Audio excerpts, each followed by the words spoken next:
महाराज जी, मैं मुस्लिम दरबार हजरत मौला अली में 18 साल से मुख्य संत के रूप में कार्यरत हूँ।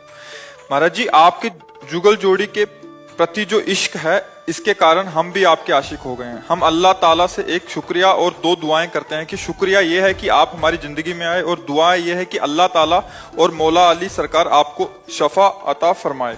और दूसरी ये है कि हम भारतीयों के जीवन में आप जैसा दिव्य संत एक बार जरूर आवे। महाराज जी, इनका आपके प्रति भाव था। हाँ, नेम पहले आपको स्वागत करते, धन्यवाद करते हैं कि आप कृपा करके यहाँ पधारे और हमारी बात सुने हैं। तो हमें बहुत अच्छा लग रहा है कि वास्तविक धर्म का स्वरूप इतना विस्तृत होना चाहिए कि छोटी छोटी मेड़ों में बंधकर एक दूसरे के प्रति जो राग द्वेषात्मक भाव हैं, इनको मिटा देना चाहिए। हमारे चाहे जो भी ग्रंथ हों, उन ग्रंथों में आप स्वाध्याय करके देखिए, चाहे हमारे रामायण, गीता, भागवत हो, या श्री गुरुवाणी जी हो, या आपके जो ग्रंथ हैं, आप उनको गौर से पढ़कर देखिए, भगवान को साक्षी करके, क्योंकि वो महान भगवत स्वरूप वाणी है। आप उसका जब अर्थ समझना चाहेंगे, राग द्वेष से तो अलग निकलेगा, और आप अपने भगवान को साक्षी करके देखेंगे तो मुझे ऐसा लगता है कि वो विश्राम देने वाली वाणी बन जाएगी। हाँ, विश्राम देने, हमारा जो उपासना का स्वरूप है वो यही है हम सब की, कि सब घट घट में उसी को देखो। अगर उसके सिवा और कुछ नजर आ रहा है तो अभी हमें लगता है कि हमारी देखने वाली दृष्टि अभी ठीक नहीं है, राग द्वेषात्मक दृष्टि ठीक नहीं है। देखो, आप जो नाम लेते हैं वो हमारे भगवान हैं। हमें दृढ़ विश्वास है मेरे भगवान के सिवा और कोई नहीं है। वही जिसे हम राम कृष्ण हरि बोलते हैं, उसे आप ऐसा बोलते हैं, उसे ही वाय गुरु कहते हैं। वही परमेश्वर है, परम ईश्वर। वही अलग अलग नामों से उपासक पुकार रहा है।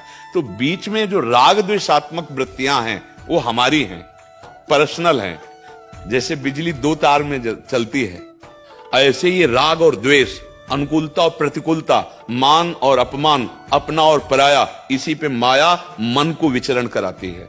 अगर इन कनेक्शनों को काट दे, फिर आप देख लो तो आप जीवन मुक्त महापुरुष हो जाओगे।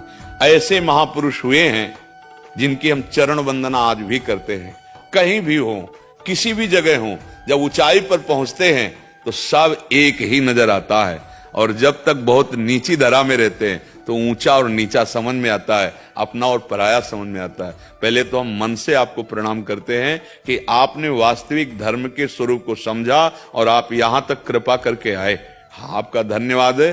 और आप जैसे विस्तार हृदय वाले, विशाल हृदय वाले यदि आशीष देंगे तो इस जीवन में सामर्थ्य बनी रहेगी कि जो गुरु प्रताप से मिला है वो वाणी सबको सुनने को मिलेगी। ये तो मरा हुआ शरीर है, किडनी फेल है, लेकिन आप सब संतों की और आप सबकी भागवतिक शक्ति कि ये जीवित रहे और बोलते रहे, इसीलिए जीवित हैं, बोल रहे हैं। आपका सबका आशय मुझे बहुत अच्छा लगा। मुझे इसलिए बहुत अच्छा लगा कि ये जो छोटी छोटी बेड़े बना करके हम राग द्वेषात्मक वृत्तियां धारण करते हैं, ये कभी धर्म नहीं हो सकता। धर्म का बहुत विशाल हृदय होता है।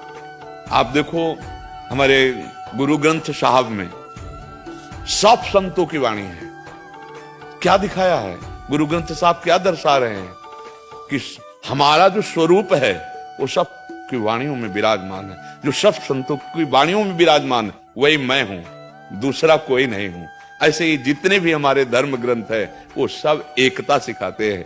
अनेक को एक में करके और लीन हो जाए, यही जीवन मुक्त अवस्था है, चाहे जिस मार्ग का पथिक हो। आज हम सब अपने मार्गों से भटक रहे हैं, छोटे छोटे शब्द बोलकर, छोटी छोटी भावनाओं में एक दूसरे का अपमान करते हैं, एक दूसरे को हिंसात्मक वृत्ति से देखते हैं। मुझे तो नहीं लगता कि वो धर्मात्मा है या वो धर्म के ज्ञान रखने वाले, ऐसा नहीं है।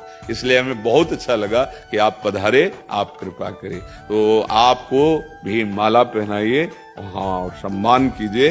हम प्रणाम करते हैं आपको कि आप में इतनी हिम्मत आई कि आप कृपा करके यहाँ तक पधारे। हाँ, बिल्कुल।